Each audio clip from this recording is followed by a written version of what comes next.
I'd like to welcome the next reader, and I'm very pleased to present Martha Rhodes today.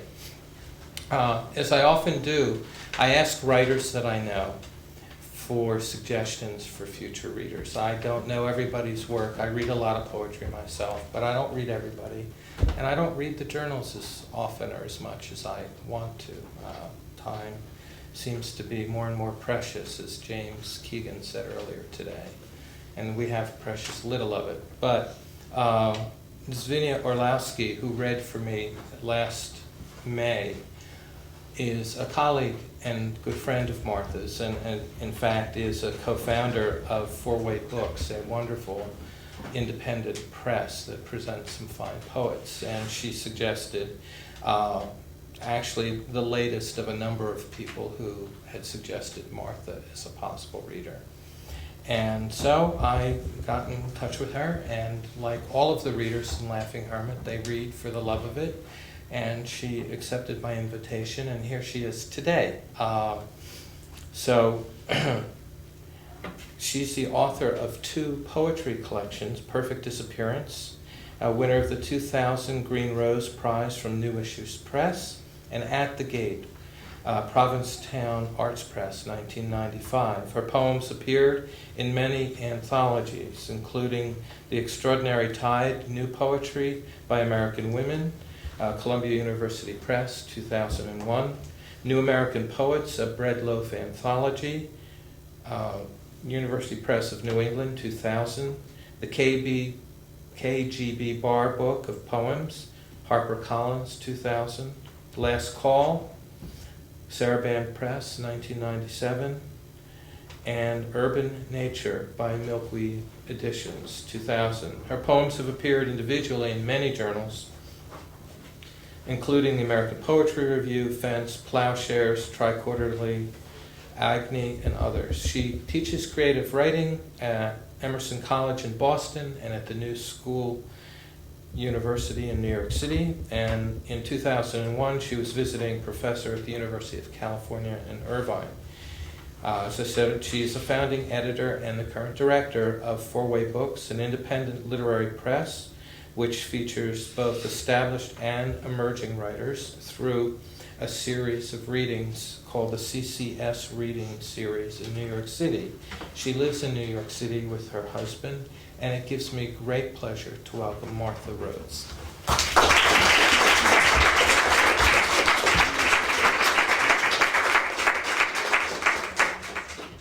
Robin, thank you so much, and thank you to all who work with Robin, and to all of you for coming. And there you are. And to you for your work. I'm going to read, brought my husband's glasses by accident. So this should be interesting. I'm going to read from Perfect Disappearance, and then I'm going to read from a manuscript that I've just completed called Mother Quiet.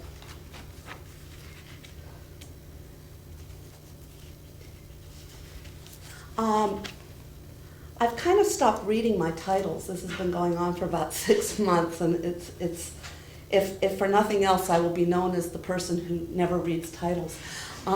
It's just something that I've gotten into. It feels more comfortable for some reason not to read them. So I'll just pause between the poems, and sometimes I'll forget and read the title.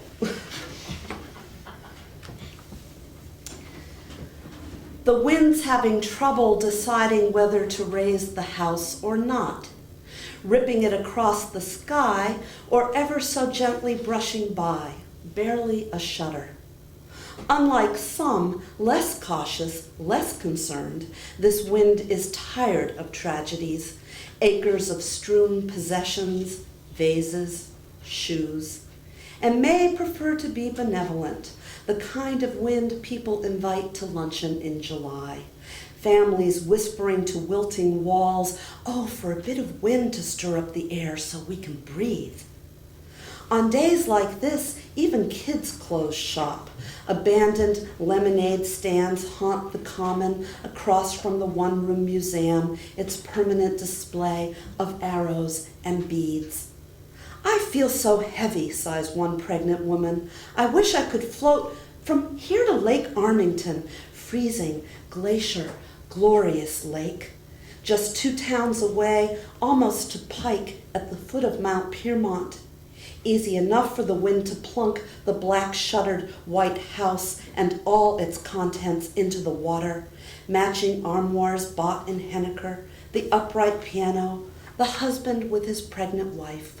The lake would barely swell. Over the presidentials, the wind is gaining strength. It's making up its mind.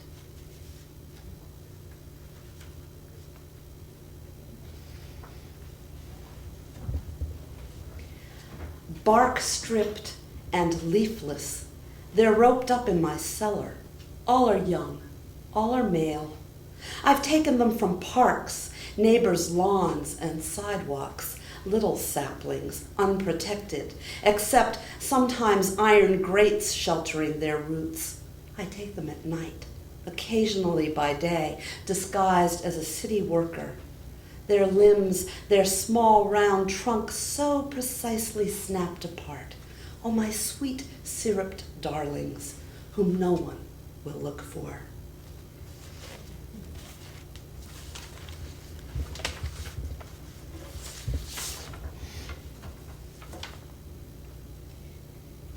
His almost mother and his this father ensnarled think fear.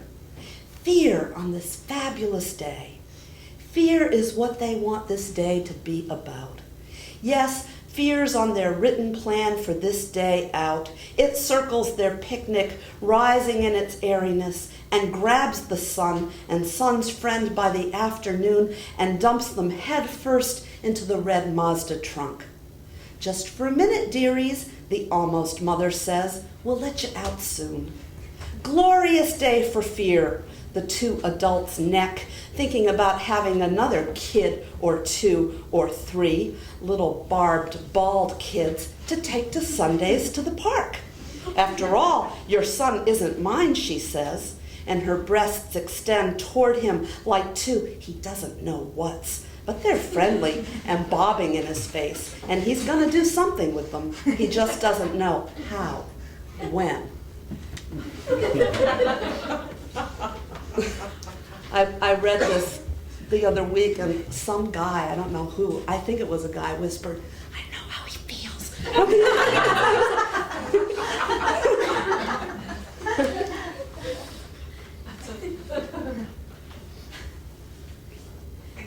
Who was I following all day, ending up at the piers, dangerous and loose-planked?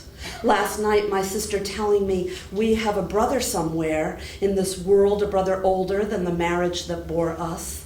And today, this one especially, of all the many men I've watched, the most likely, so abandoned, not ever brought riding with sisters through the outback preservation buffered by swamp. So abandoned, not growing up in our ranch house. Where's he been? Not protecting me, always left behind. Poor brother whom I never kissed before. What was he doing out there by himself, midday, not working like me?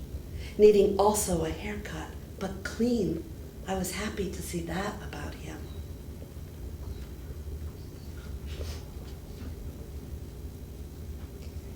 Can you tell me where my car is, please?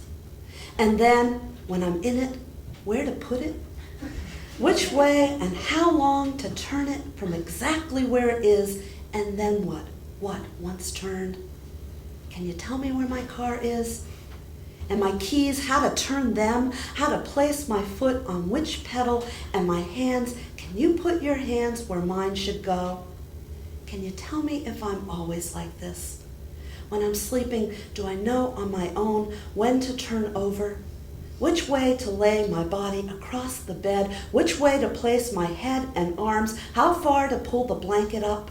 How to rise in the middle of the night when my body needs? And where to walk from bed to where? Do I call for you even then? I'm asking you, in this lot near my parents' house, how do I get to that house? There's the only one on the street I can't see, so clouded it is with smoke. Which way to that fire, please? How to reach that fire, please? And then, how do I rotate my body? And how fast, if I reach there, Where will I find the pit, the stake?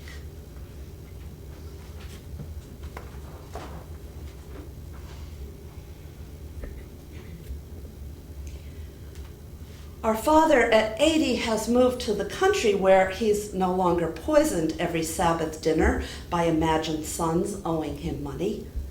His one real son birthed into a receptacle somewhere, and all this revealed one night when our father was far past drunk, transported elsewhere, shameful, untraceable, not of our mother, boy chick, our brother.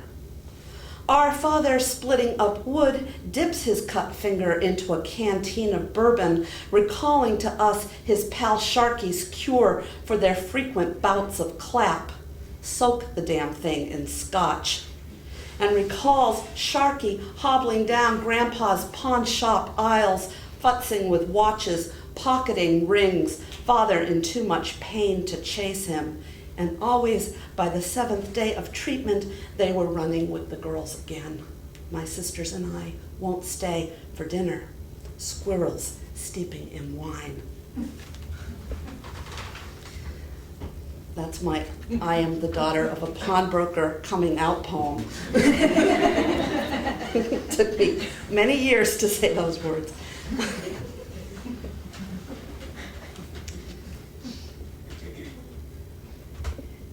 In bed, in this New England inn, I'm 40 like I am, but tinseled, slippery, straddling tables, dipping my toes into men's and women's gins, vodkas, every drink clear and iceless. I'm screwing all the Christmas guests, the cook, the maid, her husband in his reindeer suit, and why the hell not the whole town? What's keeping you outside in the cold? I shout through the window to the gas pumper across the street, thumbs in his pockets. In this bed, when I stuff a pillow under my nightgown, I'm 28 and pregnant and reach for a towel draped over the Windsor rocker and bite down hard against the pain.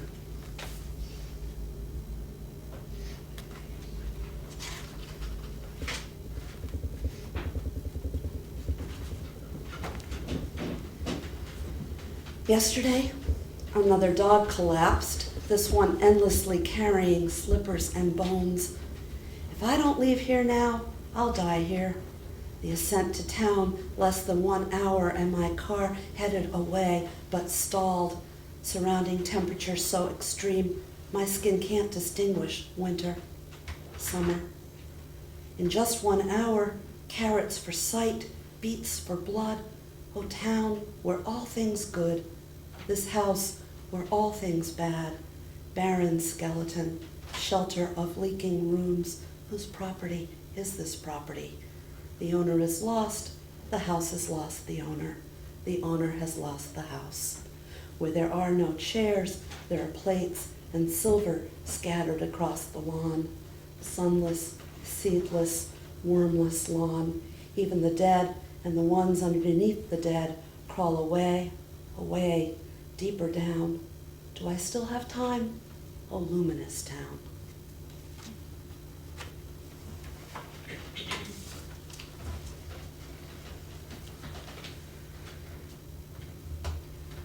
I'm wearing the last of the sheep. Winter at the table devouring. Father torpedoed by hail. Mother forgetting his name. I'm wearing a necklace of caskets. April at the table, my birthday. Father napping, his wallet clutched. The tip of mother's nose, white frosting. I wear a perennial garden. July at the table perishes. Mother wants to know, who's that southerner over there, or is it a lion laughing? I'm wearing their house around me.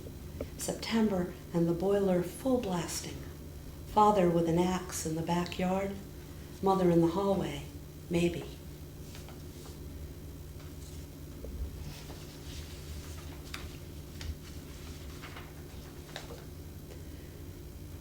Yes, I know. Your mother drools.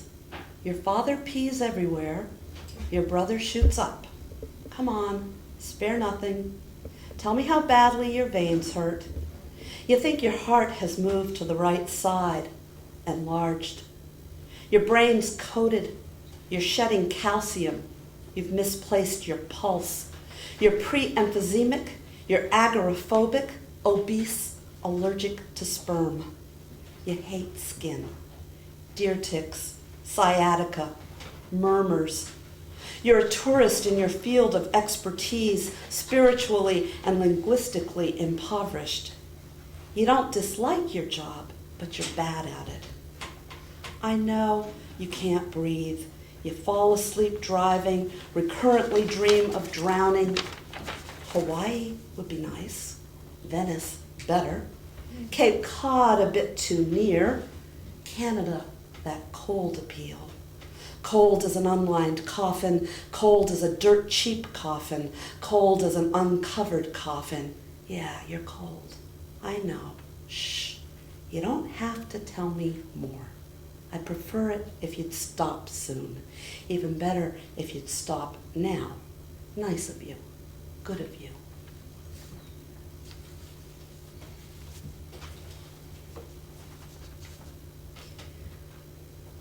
My mother said my name just now.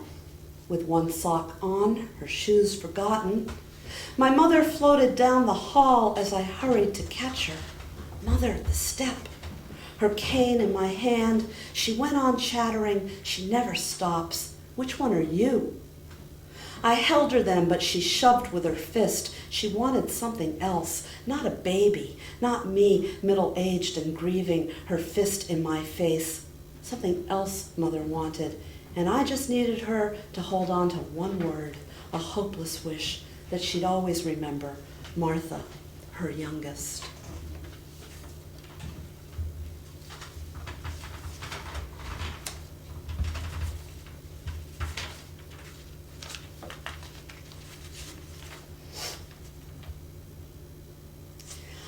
I'm tired of checking the calendar. My mother died 18 months ago, Aunt Ray's yahrzeit. On what date will I be thin? How long will the ice cream last? When will my house guests leave? When did my calico lose all her teeth? And why did I just notice today? When was the last time she nipped my fingers? When did I last bring her for shots? When will I lose my teeth? And I'm tired of dust and coughing. My room in Franconia last August made me sick and no mother to complain to. I miss my mother all day. My brother-in-law carried her from her room to the hospital bed in my sister's and my old room. We surrounded her with pictures of Aunt Ray, Uncle Billy, Aunt Bertha, her parents, Dorothy, and us. We spooned ginger ale into her mouth and read the hospice pamphlet for signs of dying. We talked about suffocating her gently, laying a pillow soft on her face and holding her hands and talking to her while we did it. Her breathing was shallow. The morphine was on fast drip. Her brain was the size of a shriveled pea. We were no longer in her brain and hadn't been for years. For how long, we tried to remember. When did it begin? There was the morning she drove across the lawn through the stone wall, stopping short of the neighbor's pool. The time she pulled out onto Thatcher Street too soon. When she fell on the terrace. When she served raw crown roast of lamb. When her cheesecake dripped off our plates. When she cried all night in my arms. When she visited me in New York and told me she wanted her life to end. When she first forgot my name and my sister's names. When she fell by the toilet, when she sang to the toilet for the first time, when she screamed she was scared to death and lost, losty, posty, mosty, losty. The inside of her mouth was black and airless. The nurse declared her dead and cleaned her and sat with her and put Dad back to bed. My sisters and I weren't prepared for the red leather body bag. We saw her on the stretcher zippered in. We knew it could not get worse. Not the funeral, not the shoveling of dirt and pebbles onto her coffin. This was as bad as it could get. When I visit Dad at the house, I sit on the sofa and say, "Hi, Mom. I want everything of hers that I can get. I want to steal all the pottery, paintings, and silver. My sisters will notice everything gone. they want to take things too.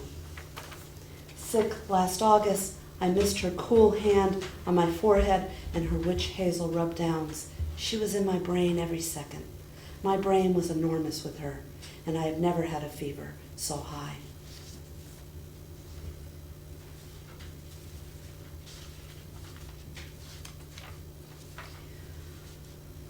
I too felt chased, hunted.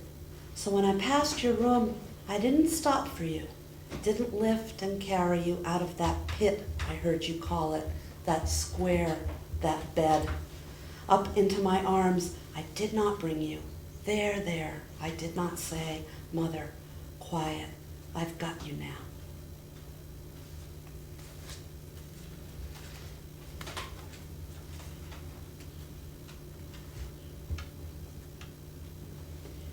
My sister and I are fighting, as always in dreams, our faces an inch apart.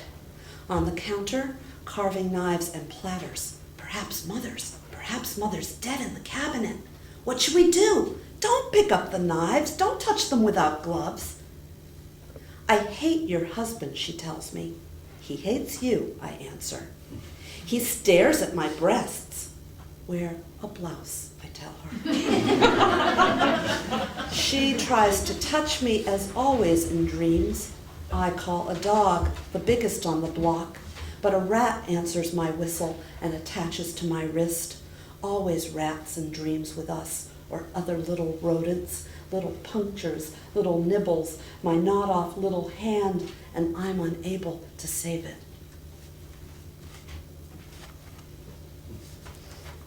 I once read that, both my sisters were there, and one was on one side of the room and one on the other. I could feel them going, that's about you. What your husband said. He always remains silent.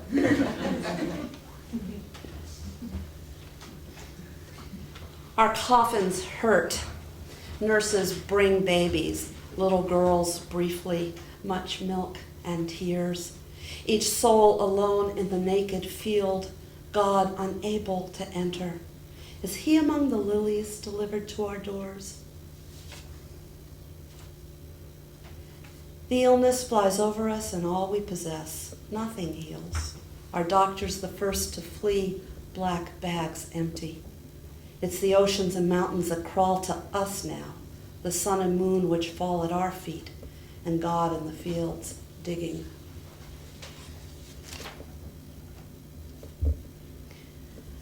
Rheumatic fever, 1942. My mother recovers at a farm in New Hampshire. Her parents playing bridge in Miami. Sent here to rest with sheep for slaughter and a farmer whose wife dies under him 2 times a night. My mother can hear it all. Some haven this inland sea of frozen fields, gnarled grasslands, mother in the attic, tinted by a weak sun, small radiation each afternoon, and then to Florida delivered.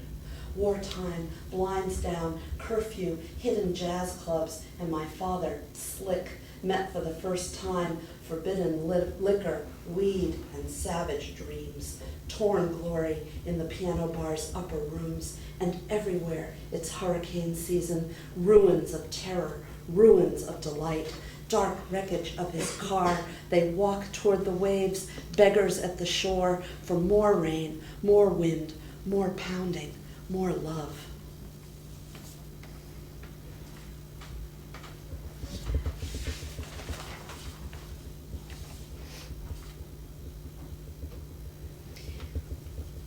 If I see her face, her hands lying there, the gash of gangrene huge across her stomach, blue and upturned on the river.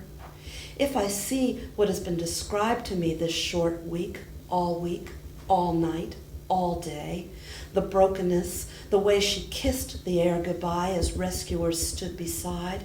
100 times since Tuesday, I've walked to town center looking for her to tell me she is still here with us.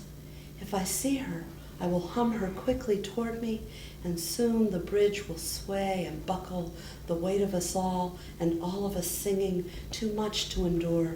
The Charles below, thick from the barricade of our bodies, this gentle river, backed up solid from Millis to Dedham, swollen now, its miles of willows tumbling.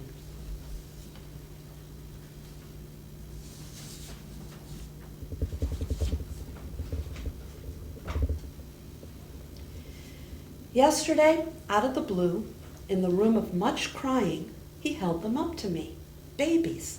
He gave me some babies to keep.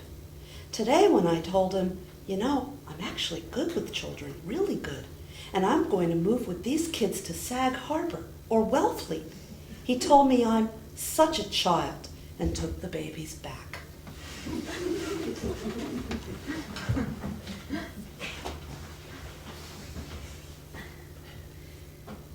At the gate of Phillips Exeter Academy is where I ended up, nude maybe, and ripe, pungent, waiting for him and his hash pipe to show. Oh, where the hell was he? Louis!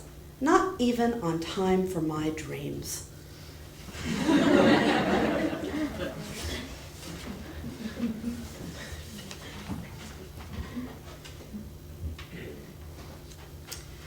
Got a bobby pin?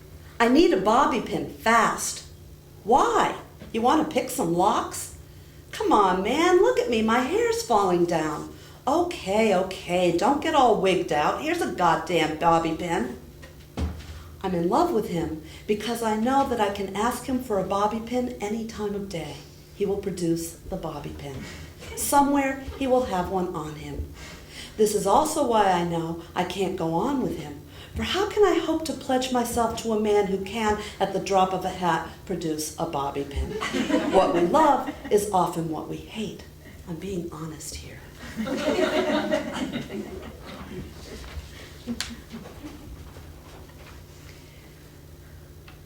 You could find another publisher, she suggested. One who will read your work. She knows that I feel my publisher's small press, literary not-for-profit, sometimes university, never read my books, but take me because they think my father is a millionaire. Something H.H. says in his letters, please publish my daughter's book, there'll be something in it for you. This always happens. Daddy's letters precede my manuscripts. Acceptances before I even finish even show a page. I can't keep up. Maybe you shouldn't sign the contracts? My God, never thought of that. Could even stop writing. That'd kill Daddy. Now you're talking.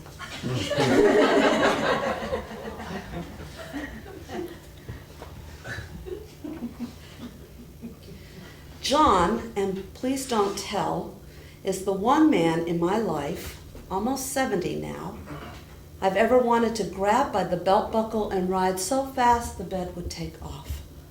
But I'd just sit there all those interminable nights at the Center for the Arts, my thigh grazing his. Through high school, Lucy and I drove to Cambridge in my mother's car, hit a few houses from his, and followed him to the clinic where he worked, then to all his Saturday chores. We'd haunt Café Algiers. When Lucy died, he called me. When I met my husband, I called him. I can tell he has come to New York. I can feel him walking in New York. I can feel him walking up my block and stopping to buy water and looking up my building, up the 40 floors, up through my floor, up between my legs, up through my head.